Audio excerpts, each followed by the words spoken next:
Afrique du Sud, le procès de l'ancien président Jacob Zuma, poursuivi pour corruption, a été renvoyé ce vendredi au 27 juillet prochain.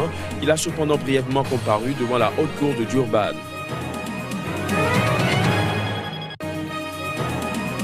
Au Zimbabwe, le mouvement de l'opposition pour le changement démocratique a lancé son manifeste, ceci quelques jours avant les élections présidentielles prévues au mois prochain.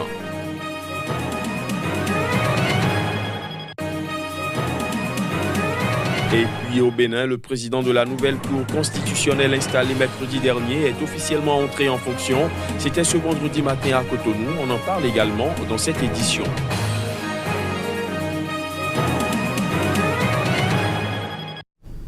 Voilà pour les titres, bienvenue à tous. En Afrique du Sud, le procès de l'ancien président Jacob Zuma, poursuivi pour corruption, a été renvoyé ce vendredi au 27 juillet prochain. Ce procès se déroule dans le cadre d'une rocambolesque affaire de vente d'armes qui date de près d'une vingtaine d'années. L'ancien chef d'État a comparu brièvement ce vendredi dans le box des accusés de la haute cour de Durban. Voici les images. Plusieurs centaines de ses partisans avaient fait le déplacement devant le tribunal, lui apporter leur soutien.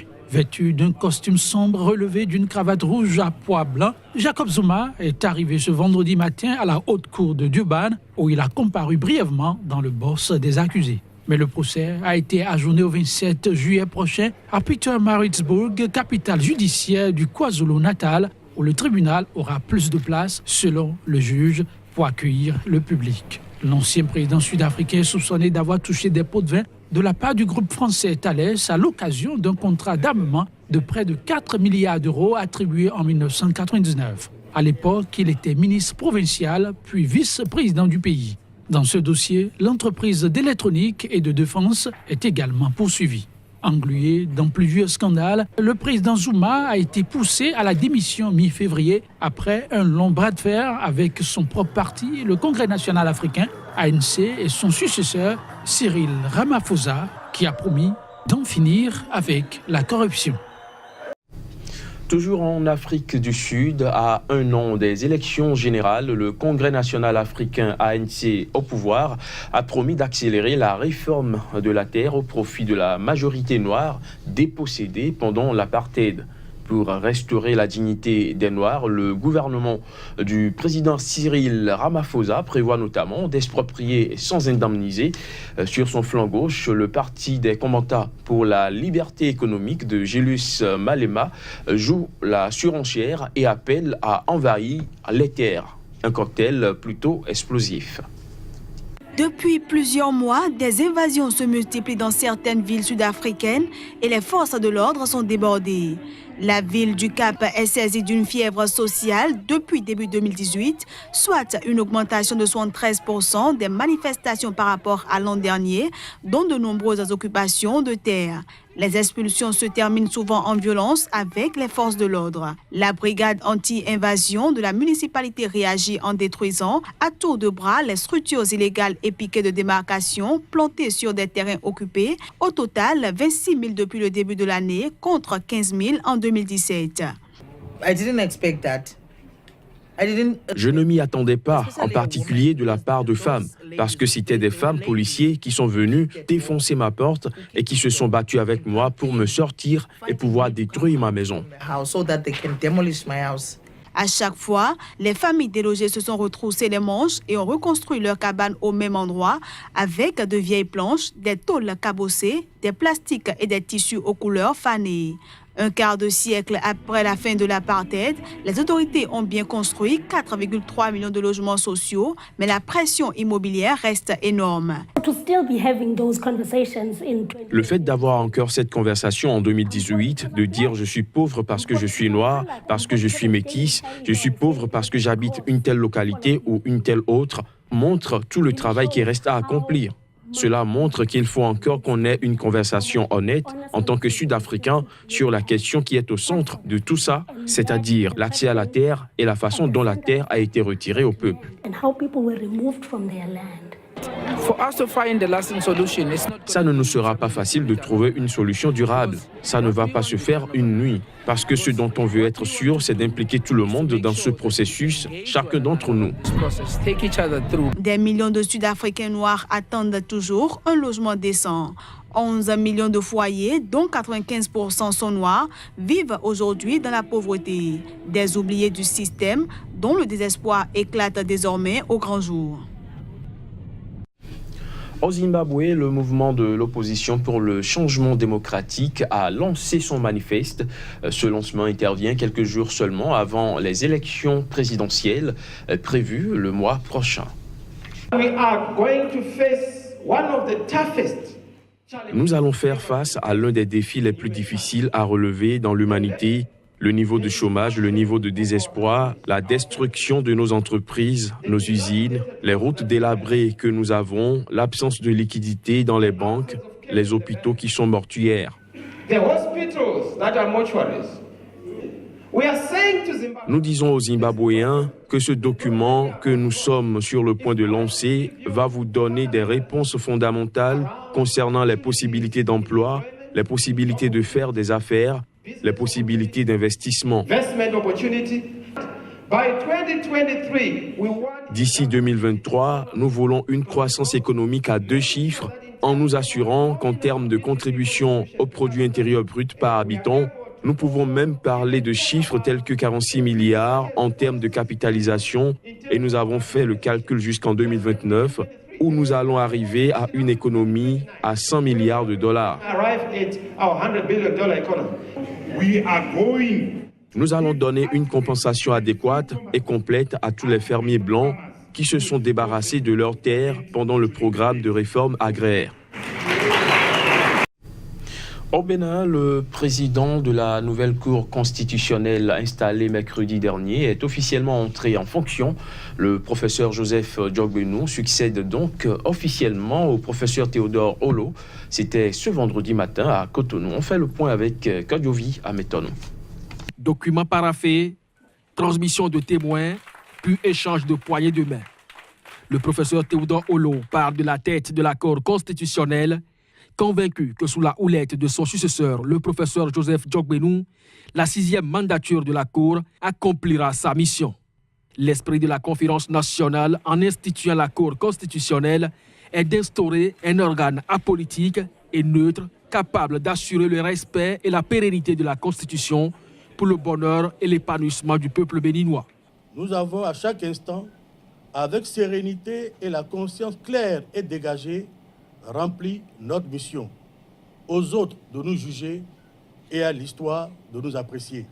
N'oubliez pas un seul instant que c'est de la qualité de votre office de juge constitutionnel que dépendent la légitimité des gouvernants, la stabilité des institutions et la paix sociale, facteurs indispensables au développement économique de notre pays et au bonheur de notre peuple, en d'autres termes, à sa liberté, à sa dignité et à sa prospérité. Le nouveau président de la Cour constitutionnelle a pris l'engagement de la continuité dans l'action après avoir remarqué et salué les mérites de son prédécesseur et son équipe.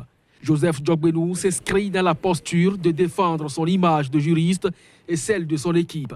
Monsieur le Président, je voudrais vous rassurer de ce que la BAC, sans doute, comme vous l'avez subodoré, pourrait tanguer, mais restera bien gardé. Nous avons apprécié, à l'occasion de nos échanges tout à l'heure, les fortes considérations que vous avez exprimées, les sages conseils que vous nous avez prodigués. Nous allons en tenir compte. Le départ du professeur Olo a été un moment festif, vécu avec beaucoup de cadeaux de revoir. Dans 10 ans, que tu as le double de ce que j'ai reçu.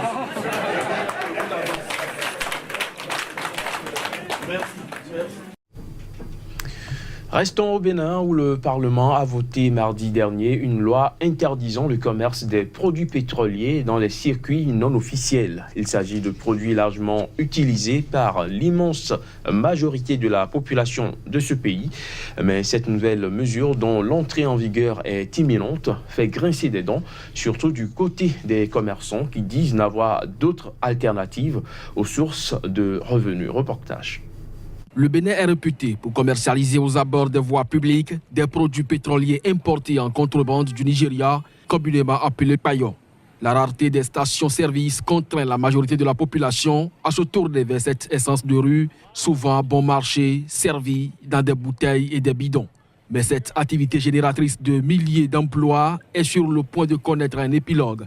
Le Parlement béninois a voté le 7 juin dernier une loi interdisant le commerce des produits pétroliers dans les circuits non officiels utilisés par l'immense majorité de la population. Une nouvelle loi que les vendeurs d'essence ont accueillie avec consternation. Ce n'est pas que nous sommes contents de ce que nous faisons, c'est parce que nous n'avons pas d'autres choses à faire et on ne peut pas aller voler, on ne peut pas aller prendre des fusils, commencer par arracher des voitures et autres. Donc c'est pour cela que malgré ça, malgré les risques, nous sommes en train de faire ça.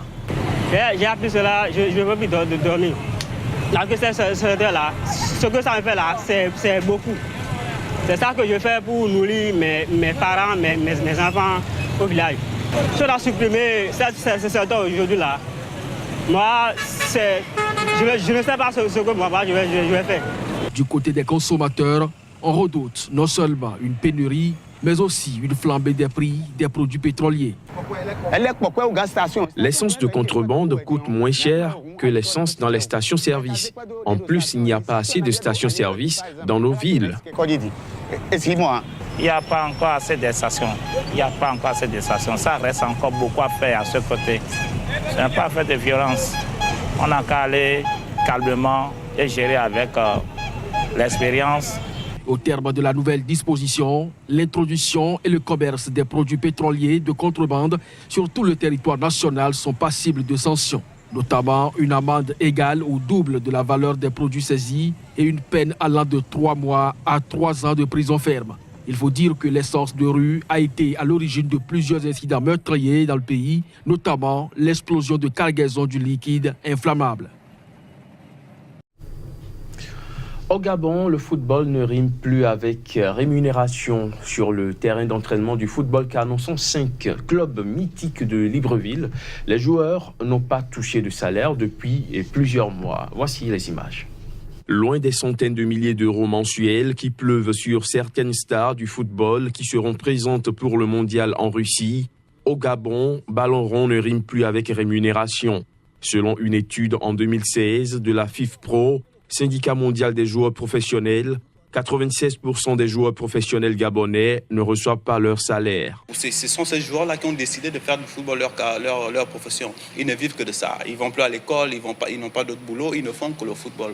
Donc tu vois que dans la situation chaotique, surtout le football gabonais, les premières victimes, ce sont les footballeurs qui se retrouvent parfois sans logement, parfois sans argent, qui se retrouvent comme des mendiants. Et puis voilà, quoi. Je pense qu'aujourd'hui, on ne peut même plus parler de maladie. Le football gabonais est mort et il faut carrément changer de système, sinon de fonctionnement pour le relever. Le vrai sujet, c'est de se dire que l'État met de l'argent dans le sport, mais peut-être pas au bon endroit.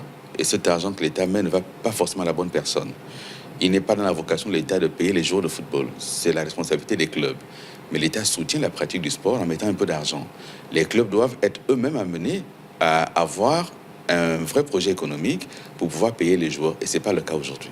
Comme une très large majorité des joueurs professionnels de foot, Kumba Lelo n'a plus touché de salaire depuis plusieurs mois. Jouer au ballon au Gabon depuis au moins 3 ans, vraiment, c'est dur. On ne supporte plus, manque de salaire. Et depuis là, comme vous constatez, on est sans maillot. Il n'y a pas d'argent depuis qu'on a commencé le championnat. Le championnat s'est arrêté à cause du manque de moyens. Depuis mai dernier, la Confédération africaine de football avait sommé la Fédération gabonaise de trouver une issue à ce problème le plus rapidement possible, faute de quoi la participation des clubs gabonais aux compétitions africaines pourrait être affectée. Fin de ce journal, merci de l'avoir suivi.